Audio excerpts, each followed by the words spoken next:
Hello guys, welcome back to my channel. അപ്പോൾ ഇന്നത്തെ video ഒരു ഗാർഡൻ ടൂർ എന്നും പറയാം, കുക്കിംഗ് വീഡിയോ എന്നും പറയാം. കുക്കിംഗ് വീഡിയോ എന്ന് പറഞ്ഞതിൻ്റെ കാര്യം ലാസ്റ്റിൽ അറിയാം. ഇപ്പോൾ നിങ്ങൾ എൻ്റെ ഗാർഡൻ ടൂർ കണ്ടോ, കുറേ ചാമ്പയ്ക്കയും മാങ്ങയും റംബൂട്ടാനും ഒക്കെ പൂത്ത് നിൽപ്പുണ്ട്.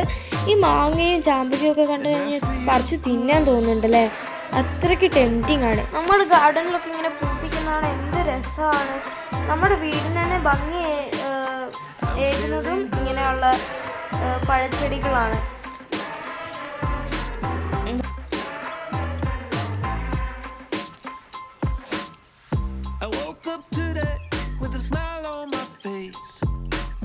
നിങ്ങളുടെ വീട്ടിലും മാങ്ങ പൂത്തിട്ടുണ്ടെങ്കിൽ തീർച്ചയായും താഴെ കമൻറ്റ് ചെയ്യാൻ മറക്കല്ലേ.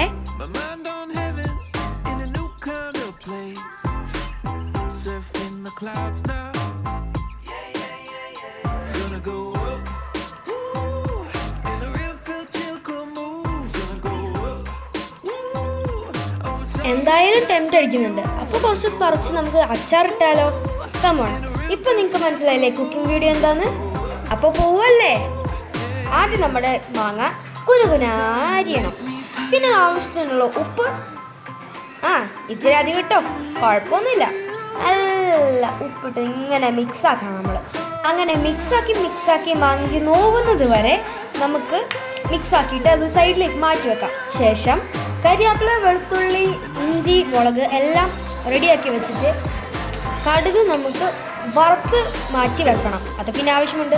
പിന്നെ നമ്മുടെ നല്ലെണ്ണ, കുറച്ച് വിനാഗിരിയും, പിന്നെ നമ്മുടെ താരമായ അച്ചാർ പൊടിയും. ഞാൻ ഇവിടെ കിച്ചൺ ട്രഷേഴ്സിൻ്റെ ആട്ടോ എടുത്തേക്കുന്നത്.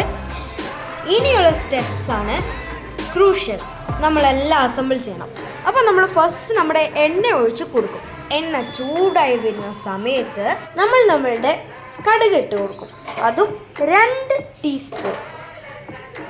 നിങ്ങൾ ശ്രദ്ധിച്ചിട്ടുണ്ടോ, നമ്മുടെ കടുമാങ്ങ അച്ചാറെന്ന് പറയുമ്പോൾ കടുക് മാങ്ങ അച്ചാറെന്നും പറയാം, ചെറിയ മാങ്ങയ്ക്ക് നമ്മൾ കടുമാങ്ങ എന്നും പറയൂലേ.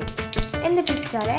ഇനിയിപ്പോൾ നമ്മൾ അരിഞ്ഞു വെച്ച സാധനങ്ങളൊക്കെ ഇട്ട് കൊടുക്കും. അങ്ങനെ പ്രത്യേകിച്ച് ഓർഡറൊന്നുമില്ല, അങ്ങനെ ഇട്ട് കൊടുക്കാം. എന്നിട്ട് നമ്മൾ അരച്ച് വെച്ച കടുക് പിന്നെ അച്ചാർ പൊടിയും കൂടി ഇട്ട് നമുക്ക് ഇങ്ങനെ ഇവിടെ മിക്സാക്കി ഇത് നിങ്ങൾക്ക് മനസ്സിലായില്ലേ ഞാൻ എന്താ മാറ്റി വെക്കാൻ പറഞ്ഞത്? ഇനി നമുക്ക് കുറച്ച് 2 ടേബിൾ സ്പൂൺ ടർമറിക് പൗഡർ അഥവാ മഞ്ഞൾപ്പൊടി എല്ലാം കൂടി ഇളക്കി നമുക്ക് മിക്സ്.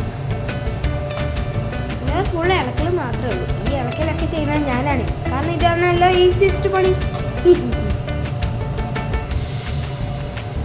എന്നിട്ട് നമുക്ക് കുറച്ച് വിനാഗിരി ഒഴിച്ചു കൊടുക്കാം. ഞാൻ ഇവിടെ സിന്തറ്റിക് വിനീഗറാട്ടോ എടുക്കുന്നത്. ആ തവിയിൽ ഒതുങ്ങുന്നത്ര വിനാഗിരി ഒഴിച്ചു കൊടുക്കാം. ഇനിയാണ് കടുമാങ്ങ അച്ചാറിൻ്റെ കടുക് പൊടി നമ്മൾ ഇട്ട് കൊടുക്കുന്നത്. ഇനിയാണ് നമ്മുടെ മെയിൻ താരം പച്ചമാങ്ങ, ഉപ്പിലിട്ട് വെച്ച പച്ചമാങ്ങ. അതിങ്ങനെ പതിയെ ഇട്ട് കൊടുക്കണം. പിന്നെയുള്ള സ്റ്റെപ്സൊക്കെ സിമ്പിളാണ്. ഇനിയെല്ലാം ഇളക്കി ഒന്ന് യോജിപ്പിച്ച് കഴിഞ്ഞാൽ നമ്മുടെ കടുമാങ്ങ അച്ചാർ റെഡിയാണ്. അപ്പോൾ എല്ലാവരും ഒന്ന് മസ്റ്റ് ട്രൈ റെസിപ്പിയാണ്. എല്ലാവരും ഒന്ന് ട്രൈ ചെയ്തിട്ട് കമൻറ്റ് ചെയ്തിടാൻ മറക്കില്ലേ. അടുത്ത വീഡിയോ കാണാം. ബൈ.